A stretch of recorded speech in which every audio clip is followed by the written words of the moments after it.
사랑에도 지혜가 필요하고 기술이 필요하다는 그런 얘기인데요. 저희가 지난주에는 다윗이 라마나요스에서 돌아와갖고 요나단 만나서 내 죄가 뭐냐, 죄가 있으면은 네가 나를 죽여라.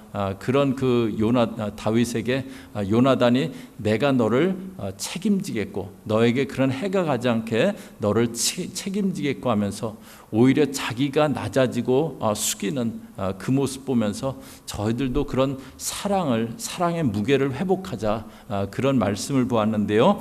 오늘 말씀에는 이제 그런 그 다윗에게 내가 아버지 사울에게 가서 사울이 아버지가 정말 너를 죽이려고 하는지 어쩐지 알아보고 알려주겠다라고 하는 요나단의 모습이 나옵니다. 그래서 이제 요나단과 사울의 그 모습 통해서 저희 오늘은 사랑의 기술에 대해서 같이 보려고 그렇게 합니다. 이제 아버지 사울에게 가기 전에요, 요나단이 아버지 뜻이 어떤지 다윗에게 알려줄 그런 그 어떤 신호를 갖다가 서로 정해요. 18절 다시 한번 보시면요, 요나단이 다윗에게 이르되 내일은 월삭인즉 내 자리가 빔으로 내가 없음을 자세히 물으실 것이라. 19절에 너는 사흘을 있다가 빨리 내려가서 그 일이 있던 날에 숨었던 곳에 이르러 에셀 바위 곁에 있으라. 네가 그 이틀 숨어 있고 사흘째 되는 날 에셀 바위 곁에 가 있으라고 그렇게 합니다. 이제 내일 가서 아버지가 물어보시는지 그렇게 알아보겠는데, 그런데 그게 내일 꼭 못 알아볼 수도 있잖아요. 그러면은 지금은 뭐 전화도 있고 오늘은 못 알아봤다 알릴 수도 있고, 그런데 이때는 그럴 수가 없으니까는 다윗에게 3일 있다가 3일째 되는 날 에셀바위 곁에 가서 있으라고 그렇게 합니다. 그 다음에 20절에 보시면요, 내가 관역을 쏘려 함같이 살셋을 그 곁에 쏘고 아이를 보내어 가서 살을 찾으라며 내가 짐짓 아이에게 이르기를 보라 살이 내 이편에 있으니 가져오라 하거든 너는 돌아올지니 여호와께서 사시거니와 내가 평안 무사할 것이요. 그래서 이제 바위 곁에 있다가 내가 화살을 3개 쏠 텐데 화살이 짧게 가고 아이에게 살이 이편에 있다, 그렇게 얘기하면은 아무 일 없는 거다. 그러면 돌아오라고 그렇게 하고요. 22절에 보시면은 만일 아이에게 이르기를 보라 살이 내 앞편에 있다 하거든 내 길을 가라 여호와께서 너를 보내셨음이니라. 내가 만약에 화살을 길게 쏴갖고 화살이 네 앞에 있다고 아이에게 소리 지르면은 네가 위험한 거다. 그러니까는 너는 너의 갈 길을 가라고 그렇게 합니다.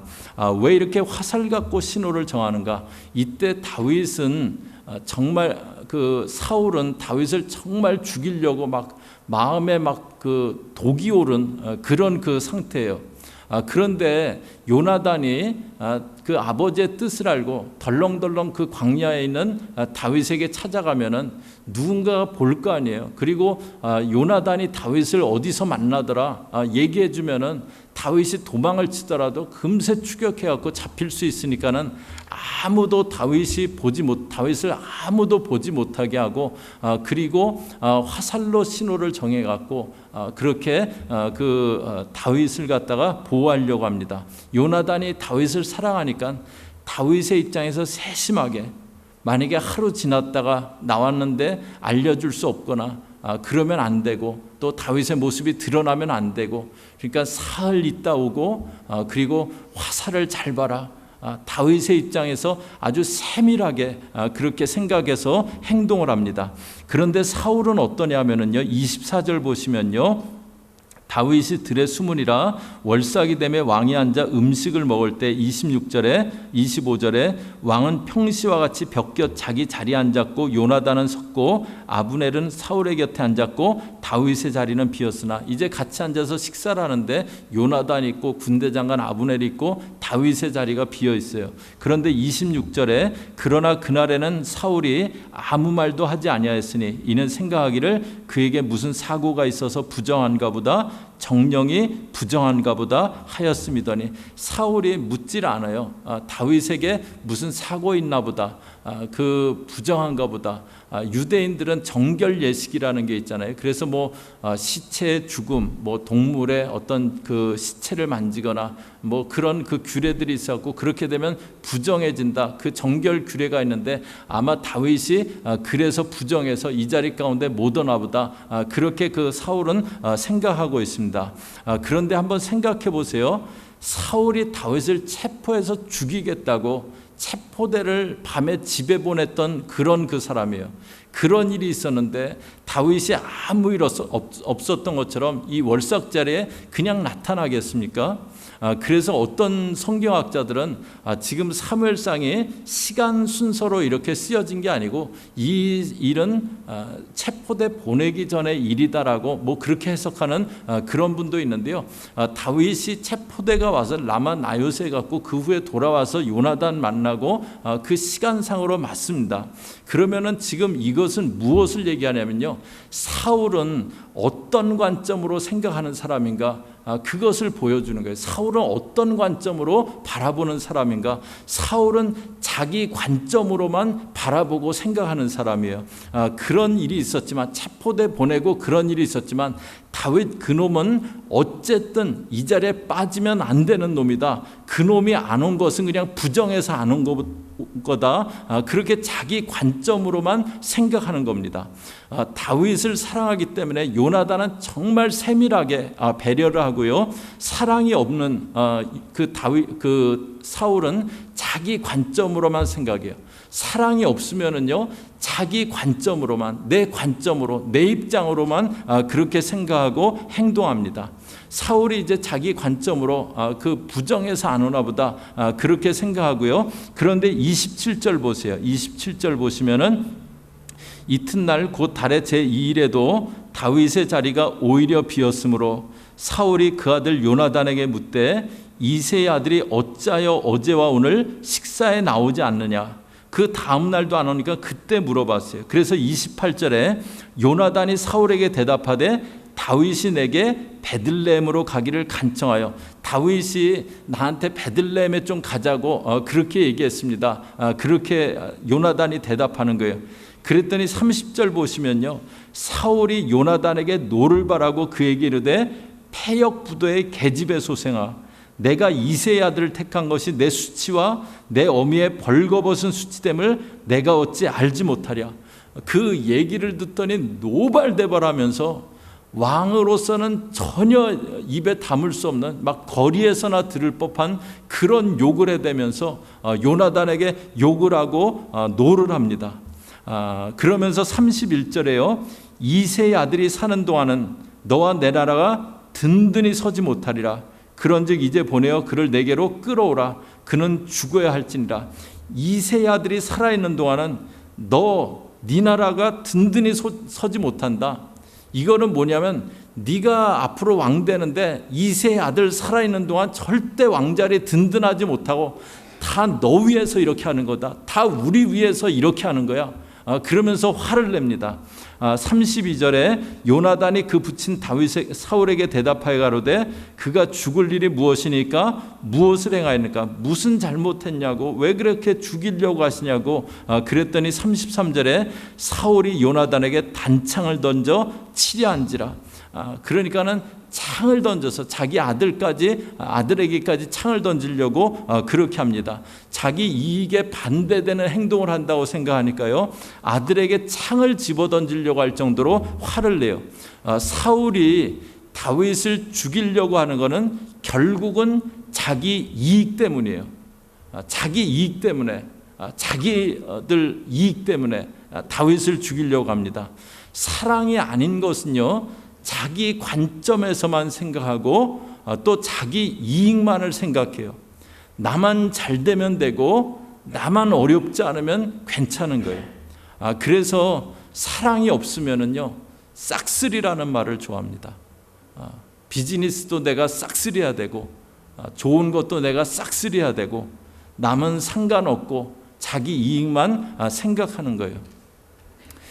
가도 물을 구할 수 없는 그런 길을 가는데 물이 있는 곳이 하나 나왔어요. 물 펌프가 하나 있는 거예요.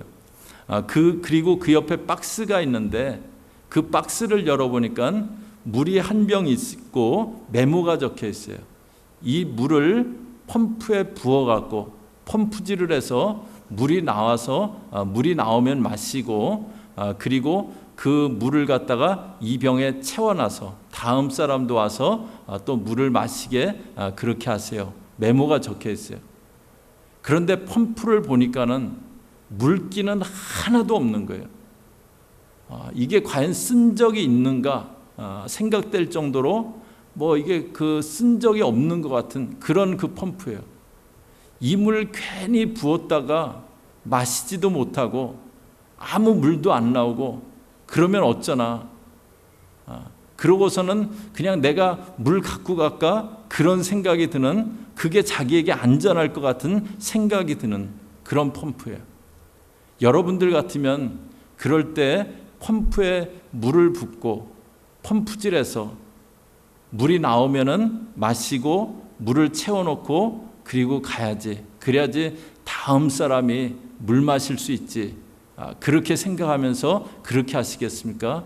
아니면은 안전하게 나눠 먹고 가자. 뒷놈들이야 먹던 말건 나눠 먹고 가자. 안전하게 내가 먹자. 그렇게 하시겠습니까? 사람이 공동체를 이루고 커뮤니티를 이루고 살기 위해서는 꼭 상생의 정신이 있어야 됩니다. 영어로 윈윈이라고 하잖아요. 나도 살고 너도 살고 그 마음이 필요합니다. 사울이 그렇게 화를 내자 요나단이 어떻게 합니까? 34절에요. 심히 노하여 식사 자리에서 떠나고 달의 제2일에는 먹지 아니하였으니 이는 그 부친이 다윗을 욕되게 하였으므로 다윗을 위하여 슬퍼함이었더라. 다윗을 위해서 슬퍼했대요. 요나단이 다윗 챙겨줘 봐야 자기에게 도움되는 거 하나도 없어요. 돌아오는 거 하나도 없어요. 이익되는 거 하나도 없어요. 오히려 어려움만 있습니다. 그래도 다윗을 도우려고 그래요. 사울은 자기 이익만 생각하고요. 요나단은 다윗을 도우려고 합니다. 사랑은 자기 관점으로만 바라보지 않는 겁니다. 자기 이익만 생각하지 않는 겁니다. 상대의 입장을 생각해보고 상생하려고 하는 거예요. 예수님이 그러셨어요. 예수님 수제자라는 베드로가 예수님이 잡히시던 날 예수님을 3번이나 부인했습니다. 그 베드로에게 나는 이제 너 모른다. 너 나 부인한 너 이제 나랑 상관없다. 예수님은 그렇게 하지 않으셨어요. 베드로가 부인하기 원치 않지만 연약해서 부인한 것 그거 이해하셨어요. 그 마음을 이해하셨어요. 연약해서 나를 부인했구나. 그 베드로의 입장에서 생각하셨어요. 그래서 부활하시고 디베랴 바닷가를 찾아가세요. 그곳에서 베드로를 만나시고 요한의 아들 시몬아 네가 날 사랑하느냐 그러면서 베드로를 회복시켜 주세요. 5번이나 결혼했다고 사람들은 상종 못할 사람이라고 외면하는 사마리아 수가성 우물가 여인, 그 여인을 예수님은 외면치 않으셨어요. 그 내면에 채워지지 않는 갈증이 있는 그런 여인으로 보셨습니다. 그래서 그 여인을 찾아가시고 이 물을 마시는 자마다 다시 목마르려니와 내가 주는 물을 먹는 자는 영원토록 목마르지 아니하리라. 그 여인에게 생명수 대신 자기 자신을 소개합니다.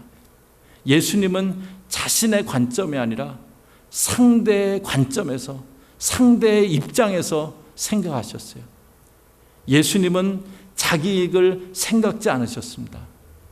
마가복음 10장 45절 보시면요. 저희 앞에 보시면서 같이 읽습니다. 시작.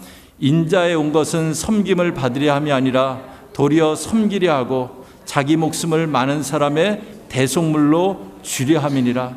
예수님이 내가 온 거는 섬김 받으러 온 게 아니고 섬기려 왔고 내 목숨을 대속물로 주려 왔다고 그렇게 합니다. 자기 목숨을 주는 그거보다 큰 희생은 없잖아요. 그분은 자기 이익을 생각하지 않는 정도가 아니고요, 자기를 희생하셨어요. 연약한 자들의 관점에서 생각하셨고 희생하셨습니다. 그래서 십자가 지셨어요.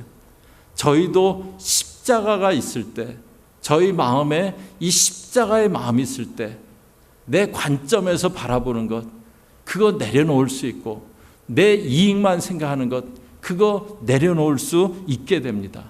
사랑의 기술이 필요한데요, 그런데 사랑의 가장 큰 기술은 이 십자가의 마음이 있는 것, 예수님의 십자가의 마음이 있는 것, 그것이 가장 큰 사랑의 기술입니다. 어느 초등학교 선생님이 5학년 담임을 맡게 되셨어요. 그래서 이제 담임 맡으신 첫날 그 5학년 학급 아이들에게 선생님은 여러분들을 똑같이 다 사랑할 거예요, 그렇게 얘기를 해주셨어요. 그런데 얼마 지나지 않아서 그 얘기 괜히 했다, 그런 그 좀 후회가 드는 거예요. 왜 그러냐면은 한 아이가 있는데 그 아이는 도무지 이렇게 사랑이 안 가는 거예요. 아주 꾀죄죄하고 냄새도 나고 아이들하고 잘 어울리지도 못하고 자세도 바르지 않고 공부도 못하고 정말 같이 있고 싶지 않은 그런 아이예요. 다 똑같이 사랑하겠다는데 사랑이 안 가는 거예요. 그래서 어쩌나 참 그 아이 때문에 이제 내가 사랑도 안 가고 그런 그 이제 가운데 있는데, 이제 담임을 맡았으니까 아이들 생활기록부를 이렇게 쭉 보는 거예요. 근데 걔는 뭐 안 봐도 뻔하다, 그렇게 생각하고 다른 애들 거 다 보고 안 보고 있다가 그래도 봐야지, 그러고서는 걔 생활기록부를 이렇게 보게 됐어요. 그런데 1학년 때 담임이 쓴 걸 보고 깜짝 놀랐어요.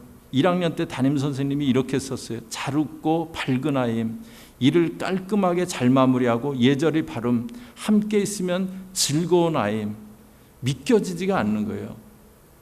그런데 2학년 때 담임은요, 반 친구들이 좋아하는 훌륭한 학생임, 어머니가 불치병을 앓고 있어 가정생활이 어려울 것으로 여겨짐, 그렇게 쓰셨어요. 3학년 담임이 쓰셨는데 어머니가 돌아가셔서 마음고생을 많이 함, 자신은 최선을 다하지만 아버지가 관심이 없음, 어떤 조치가 없으면 가정생활이 곧 학교생활에 영향을 미칠 것 같음. 4학년 담임 선생님은 쓰셨는데 내성적이고 학교생활에 관심이 없음, 친구가 많지 않고 수업 시간에 잠을 자기도 함, 그렇게 쓰셨어요. 1학년 때부터 그 생활기록부를 보면서 이 아이가 어떤 아이였고 왜 이렇게 됐는가, 그게 알게 되니까는 자기가 그 아이에 대해서 생각했던 그게 그런 생각이 부끄러워지더래요. 크리스마스 때 아이들이 이제 선생님한테 선물이라고 조그맣게 선물 같은 거 이렇게 잘 포장해서 갖고 오고 그러는데, 이 아이는 무슨 봉투에다가 선물이라고 이렇게 그냥 포장도 안 하고 봉투에 담아왔어요. 그러니까 애들이 보고서는 막 낄낄거리고 웃고 이제 그러는데, 열어보니까는 알이 이렇게 듬성듬성 빠져 있는 가짜 다이아몬드가 박힌 팔찌하고 반이 좀 안 남은 향수병이 하나 있는 거예요. 그런데 아이 생활기록부를 읽어봤기 때문에 이거 엄마 거구나, 그게 선생님이 마음 가운데 짐작이 가는 거예요. 걔한테는 너무 중요한 거였어요. 그래서 애들은 웃고 있는데 선생님이 팔찌를 하고 향수를 이렇게 조금 뿌렸어요. 그날 학교가 끝나고 애들이 다 가고 걔가 좀 남아있다가 뒤에 가면서 선생님께 와서 선생님에게서 오늘 엄마 냄새가 나요. 그리고선 가는데 눈물이 나면서 1시간을 울었대요. 그리고 이 아이에게 관심을 더 가져주고 그러면서 이제 아이가 성적도 올라가고 성격도 조금씩 바뀌어지더래요. 졸업을 하는데 아이가 선생님에게 쪽지를 전해줘요. 선생님은 제가 만난 선생님 중에 최고의 선생님이에요. 6년 뒤에 쪽지가 왔는데 고등학교 졸업을 하게 됐어요. 전교에서 2등으로 졸업하게 됐어요. 그러면서 선생님은 지금까지 제가 만난 선생님 중에 제일 좋은 선생님이셨어요. 대학을 졸업하고 쪽지가 왔어요. 자기는 앞으로 공부를 좀 더 하고 싶다고, 그러면서 선생님은 내가 만난 선생님 중에 제일 좋은 선생님이라고 그렇게 편지가 왔어요. 5년 뒤에 편지가 왔는데 의사가 됐다는 편지가 왔어요. 그리고 1년 뒤에는 결혼을 하게 되었다고 연락을 하면서 제 결혼식 때 어머니가 보통 앉는 그 자리에 선생님이 앉아주실 수 있냐고 부탁을 하는 거예요. 기쁘게 그렇게 하겠다고. 그리고 아이가 준 팔찌를 끼고 그 어머니 향수를 뿌리고 결혼식에 참석을 했어요. 의사가 된 학생이 감사하다고, 선생님이 저를 믿어주셨고 저를 이렇게 길러주셨다고 그렇게 얘기하더래요. 이 선생님이 만약에 그 아이를 처음 봤던 그 인상만 갖고 계속 대했다면 이런 일이 결코 일어나지 않았을 겁니다. 사랑은 내 입장으로, 내 관점으로만 생각지 않는 겁니다. 요나단은 다윗을 섬세하게 배려해요. 자기 이익을 따지지 않습니다. 예수님도 죄인들을 돌아보셨고, 그래서 저와 여러분이 이 자리에 있는 거 아니겠습니까? 저와 여러분은 죄인들 용서하신, 죄인들 위해서 자신을 희생하신 예수님의 십자가, 그 마음이 있는 진정한 사랑의 기술이는 내 관점으로만 늘 바라보는, 내 이익만을 늘 내 이익만을 생각하는 그것이 아니라 이제는 그 예수님의 십자가의 마음, 그걸 갖고 살아갈 수 있는 진정한 사랑의 기술이 있는 저와 여러분 되시기를 주의 이름으로 부탁합니다. 같이 기도하겠습니다.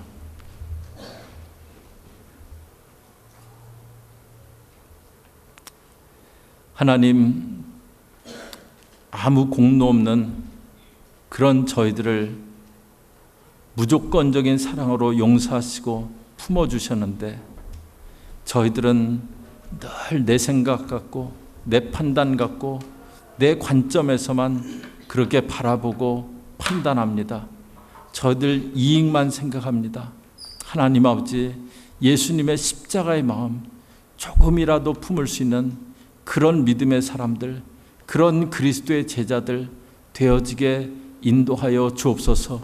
이해해 주려고 하게 하시고, 하나님 아버지, 내가 조금 희생하려고 하게 하시고, 그래서 그리스도의 그 사랑이 조금 나타날 수 있는 그런 믿음의 사람들 되어지게 저희들 붙잡아 주시옵소서.